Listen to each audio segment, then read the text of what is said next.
क्या आपने तूफान आ रहा है तो आप जाके तूफान देखने तो नहीं जाएंगे ना, आपको कहेंगे ओहो तूफान आ रहा है, भागो। शेर आ रहा है, भागो, क्योंकि वो आपको खाएगा।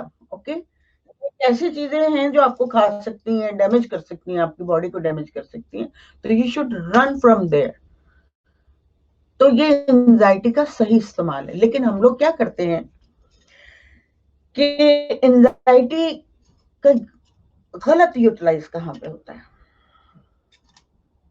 वो यहाँ पे होता है कि फॉर एग्जाम्पल आपकी अम्मी ने भेजा आपको जॉब के लिए, और आप जॉब लेने गए हैं, और आपको ये बता दिया, दुआएं करनी शुरू कर दी, पता नहीं मिलेगी नहीं मिलेगी नहीं मिलेगी नहीं, पता नहीं मिलेगी नहीं मिलेगी।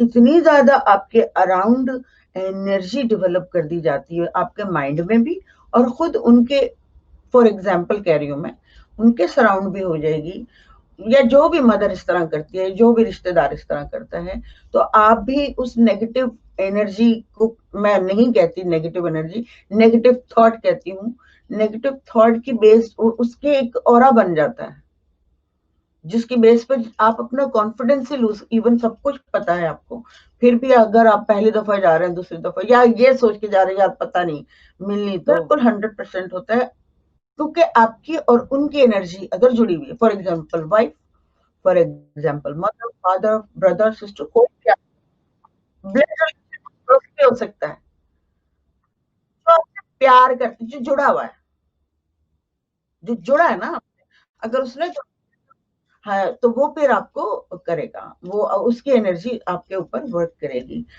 एनर्जी मैं बहुत अरसे से समझा रही हूँ कि बड़े अजीब अजीब तरीके से वर्क करती है, जिस तरह हम सोचते हैं उस तरह एनर्जी वर्क नहीं करती। एनर्जी को समझते हुए चलना पड़ेगा आपको। हम अपनी मर्जी से एनर्जी को नहीं बिल्ड कर सकते। हम एनर्जी को अपनी मर्जी से कैसे बिल्ड कर सकते हैं? बॉडी में बिल्ड कर सकते हैं, एक्सरसाइजेस के थ्रू, मेडिटेशन के थ्रू। ये आपने एनर्जी ऊपर की तरफ ले आए। अब आप थॉट को जो है ना इस तरह से सोचेंगे और रिलैक्स रखेंगे अपने थॉट को,